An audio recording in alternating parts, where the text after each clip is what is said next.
Olá pessoal, sejam muito bem-vindos a mais um vídeo aqui no Apartamento 11. Hoje eu vou falar sobre esse grupo maravilhoso que eu estou vestindo a camisa hoje.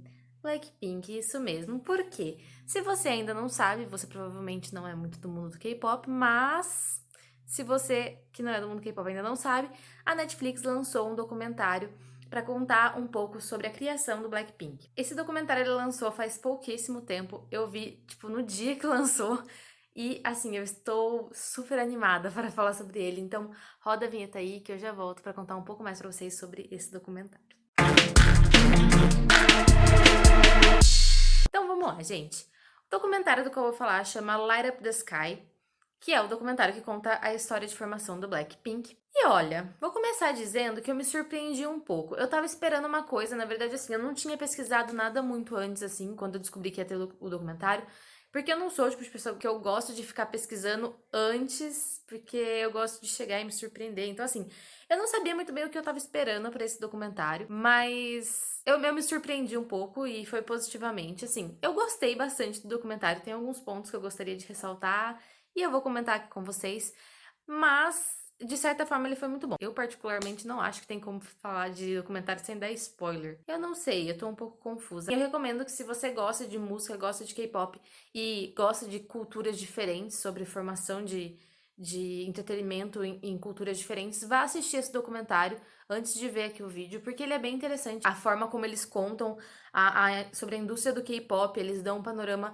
não muito longo, mas eles dão um panorama interessante pra você entender um pouco. Então, assim, se você já começa falando que se você não é muito inserido no mundo do K-pop, esse documentário, tipo, é super de boa pra você assistir, sabe? Porque você vai conseguir entender o que tá acontecendo ali, você vai conseguir entender um pouco mais sobre a cultura do K-pop e vai conseguir entender também um pouco mais sobre a indústria do K-pop em si, né? O processo de trainee, o processo de formação dos grupos. Mas bom, começando a falar então, né? Ele já começa falando sobre como foi que meio que se formou, né? Dando um panorama geral sobre o que é o K-pop, sobre o que é essa indústria, mais ou menos como que o grupo se formou. O grupo ele faz parte de uma empresa de entretenimento que chama YG, acho que é, né? Entertainment. YG Entertainment, se eu não me engano é isso daí. Se estiver errado, eu vou pôr aqui o nome, porque eu tô sem o roteiro aqui perto de mim. E que eles estavam meio assim em dúvida se ia dar certo, se não ia dar certo. A música que elas decidiram colocar como o debut, né? O MV que seria o debut, que foi o de Whistle. Tava todo mundo meio assim, tipo, ai, será que vai dar certo essa música? E elas estavam, tipo, super confiantes e tal, vamos lançar elas. E, tipo, elas meio que explodiram no mundo todo, assim. Foi um dos primeiros grupos de K-pop conseguir sair do Oriente, a conseguir sair do Oriente, né? E fazer, tipo, tanto sucesso quanto elas estão fazendo, assim. Elas conseguiram prêmios em paradas ocidentais que, tipo, ninguém no Oriente tinha conseguido antes. Então, assim, começa mostrando o esplendor que é o Blackpink hoje em dia, né? Qual foi o patamar que elas chegaram hoje em dia? É como se eles estivessem falando, por que a gente tá fazendo o documentário de um grupo de K-pop? Por causa disso, porque elas são todo esse esplendor. Elas estão aqui, ó. Elas estão em evidência nesse momento. Elas estão sendo pedidas. É tipo isso que eles fazem no começo do documentário. Mostra também um pouco sobre como que é o processo de criação, né? Que elas têm uma pessoa que é responsável pelo processo de criação, de produção das músicas, de escrita, né? Porque não são elas que escrevem as próprias músicas. As músicas são escritas por uma outra pessoa. E é um cara que também já é bastante influente ali no meio do K-pop. E ele fala uma frase logo no começo, me fez pensar bastante que é realmente verdade. Agora que eu tenho estudado um pouco mais sobre cultura oriental, sobre cultura chinesa, cultura japonesa, cultura coreana, principalmente essas três, né, que são as que eu mais vejo, as que eu mais consumo e as que eu mais tenho estudado. Que é uma coisa que ele fala, por que quando a gente tá falando de uma música pop de qualquer outro país, a gente se refere a ela só como música pop, e quando a gente tá falando de uma música coreana, a gente se refere a ela como K-pop. Tipo, não deveria ter essa distinção entre pop e K-pop. É tudo música pop, tipo, independente do país, sabe? E é isso que ele, o produtor delas, né, no caso, é isso que ele fala, tipo, às vezes a visão que a gente tem, a gente do ocidente, assim, a visão que o pessoal ocidental tem do K-pop, é uma visão muito distorcida, sendo que o K-pop não é nada mais do que um pop, sabe? Tipo, é óbvio, tem algumas características que diferem do pop ocidental pro pop oriental. Mas é pop. E eu fiquei pensando que realmente, tipo, por que a gente chama de K-pop, sendo que é uma música pop, sabe? Mas enfim, isso foi uma das coisas que me fez pensar. E logo em seguida eles começam a falar sobre cada uma das meninas, como que elas se tornaram trainee, quem elas eram antes de ser trainees, e como é a vida delas, o que elas sentem. E assim, o que eu achei bem legal é que eles tentaram fazer algo bem realista. Então, eles trouxeram pra mim, pelo menos, tipo, elas bem mais pra próximo, tipo, de mim, assim, sabe? Eu me senti. Eu consegui ver as quatro como, é só mais uma pessoa que poderia ser, tipo, minha amiga, sabe? Eles tentaram colocar elas como pessoas bem, tipo. Não que elas não sejam, eu sei que elas são reais, gente. Mas é que, tipo, meio que tirou elas do pedestal de, tipo, beleza, elas são as meninas do Blackpink, elas são endeusadas, mas elas são humanas, sabe? Tipo, elas são. É gente como a gente. Elas são felizes, mas elas também têm suas dificuldades. Então, mostra um pouco sobre cada uma delas e. Eu não tava esperando que fosse falar sobre a vida pessoal delas, porque assim, o processo de trainee, ele é bem pesado mesmo. Eu já fiz trabalho para faculdade sobre isso, já fiz várias pesquisas sobre isso. E eu não concordo com muita coisa que os processos de trainees têm. Além do processo de trainee, né, elas têm um contrato com essa empresa de entretenimento e essa empresa meio que bloqueia elas de fazerem várias coisas. Então elas não podem falar qualquer coisa nas entrevistas, as entrevistas geralmente são roteirizadas, elas não podem lançar qualquer música, elas têm que lançar a música que o produtor falar que vai lançar, tanto que elas não escrevem as próprias músicas. Elas não podem ficar falando muito delas mesmas, elas não podem se expor, elas não podem namorar, elas não podem fazer tatuagem, não podem fazer cirurgia plástica, enfim, várias coisas. Isso é muito criticado pelos fãs ocidentais, porém esse é um padrão oriental, esse é um padrão coreano. As pessoas na Coreia, elas entendem que o idol tem que ser assim. O idol, no caso, é a pessoa que faz parte do grupo. Eu também não concordo, eu acho que você deveria ter tua liberdade, porém, isso é algo assinado por um contrato.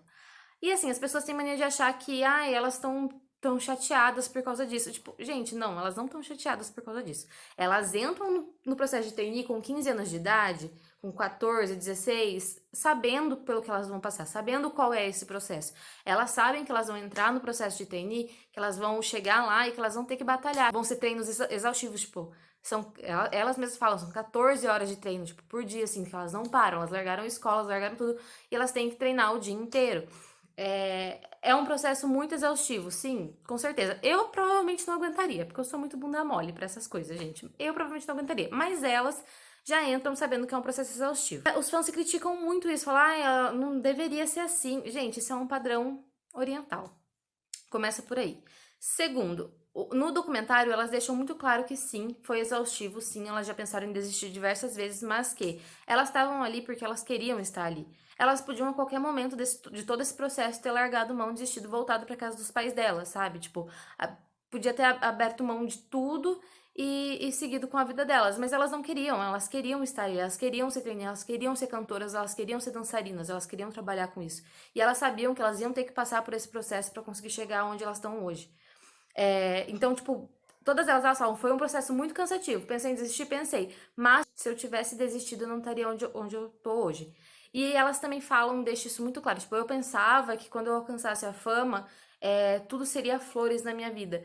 E muito pelo contrário, a partir do momento que a gente alcançou a fama, o processo de fazer turnê, o processo de fazer show, isso é extremamente desgastante. As pessoas, elas pensam que a gente, tipo, é tudo muito perfeito na nossa vida, mas não, a gente trabalha muito, sabe? Tipo, é exaustivo.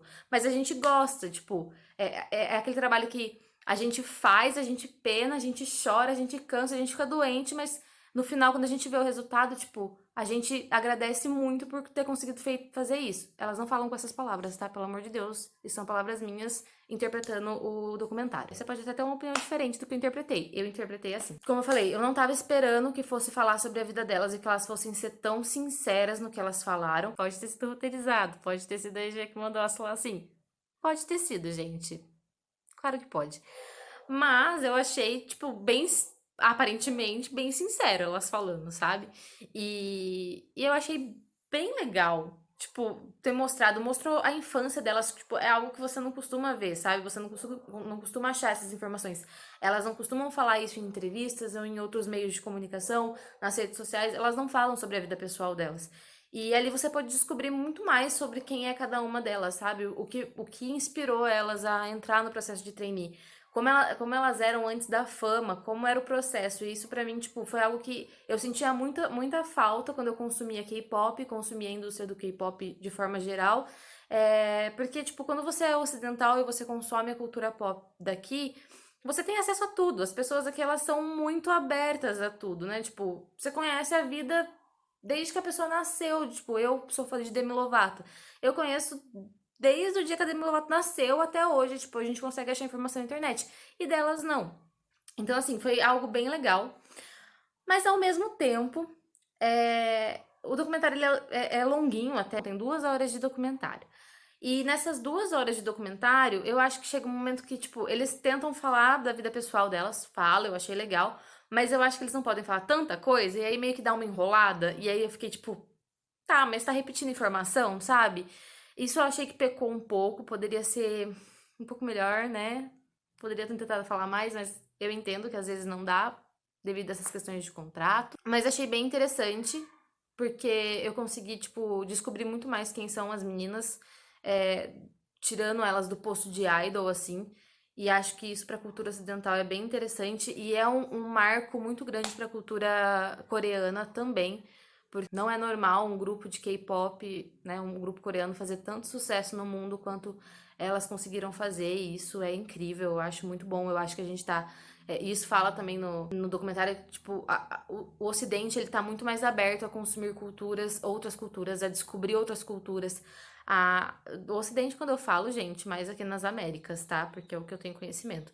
Mas a gente tá começando a ser muito mais aberto a outras culturas. A gente vive em um mundo globalizado. E se a gente tem a opção de conhecer qualquer coisa que a gente quiser hoje em dia com a internet. Então, assim, por que não conhecer coisas diferentes? Porque a gente tem que estar sempre preso naquilo que a gente já conhece, naquilo que a gente já consome. Então, eu acho bem legal isso, a gente poder estar aberto a conhecer mais coisas, a descobrir coisas novas e diferentes. Isso é bem legal. E isso é algo, o documentário, ele preza muito, assim, sabe? De legal, a gente tá começando a chegar na era da globalização onde as pessoas estão se abrindo, as pessoas estão sendo mais liberais em aceitar coisas na sua própria vida.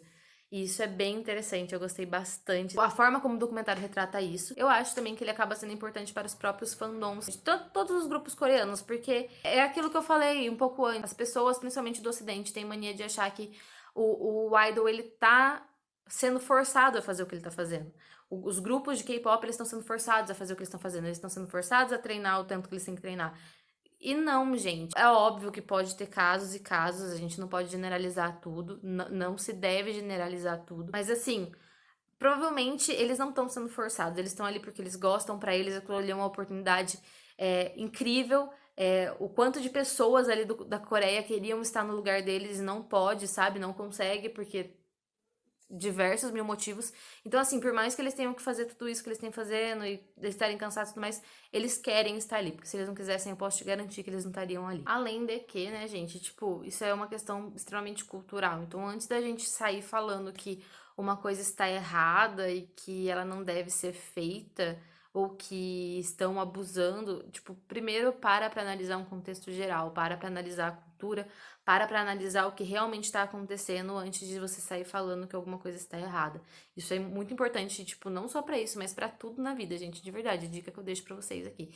E assim, deles proibirem eles de fazer tatuagem, de namorar, de beber, de ir pra balada, de tudo mais. Gente, é só vocês pararem pra pensar de uma forma lógica. Eu consigo ver isso e eu tenho essa noção de que eu consigo ver isso porque eu trabalho com imagem pessoal, eu estou me formando em relações públicas e nada mais é do que imagem, né? Você entender? Imagem do que da empresa, da pessoa. E assim, você tem que entender que o grupo de K-pop, ele tá ali sendo assessorado por uma empresa de entretenimento. Se você pega esse idol e coloca ele numa situação problematizada, se você coloca ele numa polêmica, se ele se envolve em uma polêmica, a imagem negativa que isso traz para o grupo de K-pop e a imagem negativa que isso traz para a empresa de entretenimento, ela é muito grande. E dependendo do que acontecer, isso pode destruir uma empresa. E o idol, o grupo de K-pop, nada mais é do que uma empresa. Então, assim, você tem que pensar muito do lado comercial e do lado de imagem e reputação. Faz muito sentido eles não deixarem as meninas ou qualquer outro grupo ir pra balada, beber, fazer tatuagem, tudo mais, porque se vai e faz alguma coisa errada, isso pode dar muito prejuízo depois. E a gente pode ver, a gente tem exemplo disso pra cá, tipo, adoidado. A gente pega diversos cantores, atores dos Estados Unidos, da Inglaterra, que são os que fazem mais sucesso, né? Ou até mesmo aqui no Brasil, O que não dá de polêmica, o que não dá de um sair e beijar não sei quem na balada e, sabe, gera muita notícia negativa, acaba deixando a imagem do famoso muito negativa e a reputação péssima, e isso impacta demais. Como pode melhorar também, né? A gente tem esses exemplos, mas acho que a empresa, a indústria coreana, ela prefere muito mais remediar do que tomar o risco pra si. Então, é uma opção deles e é uma opção que, se você para pra analisar de forma racional e de forma de relações públicas e imprensa, faz bastante sentido. Eu acho que o documentário ele foi muito bom pra abrir muito a mente das pessoas pra essa cultura nova que tá chegando tanto pra gente aqui no Ocidente agora. Não só pra isso, não só pra apresentar o K-pop para as pessoas que não conhecem, mostrar o tamanho da indústria do K-pop, o tamanho que é a indústria do K-pop para as pessoas que não conhecem. Esse documentário também foi muito bom pra talvez abrir um pouco a mente de fãs. Se você já viu o documentário, espero que já tenha visto, porque ele tá bem legal, tá bem divertido de assistir, tá bem gostoso, não tá nada pesado de assistir. Então, se você já viu, me conta aqui nos comentários o que você achou, se você concorda com a minha opinião ou se você teve uma visão diferente. E sim, se você teve uma opinião diferente, venha me contar, porque eu adoro saber quando as pessoas têm opiniões diferentes da minha. Eu adoro entender o porquê que a opinião foi diferente, porque isso é um processo de abrir mentes muito importante, gente. É muito legal a gente ouvir o outro lado, ouvir outras opiniões. Então me conta, me chama lá no Instagram, me chama no Twitter, eu super vou querer conversar com você. Se você ainda não tá inscrito aqui no canal, já se inscreve, ativa o sininho para você receber notificação de todos os vídeos. Não deixe de curtir o vídeo, por favor, vai me ajudar bastante. E se você conhece alguém que é muito fã de K-pop, muito fã de Blackpink, compartilhe esse vídeo com essa pessoa. Muito obrigada por quem assistiu até aqui e até o próximo vídeo aqui no Apartamento 11. Beijos!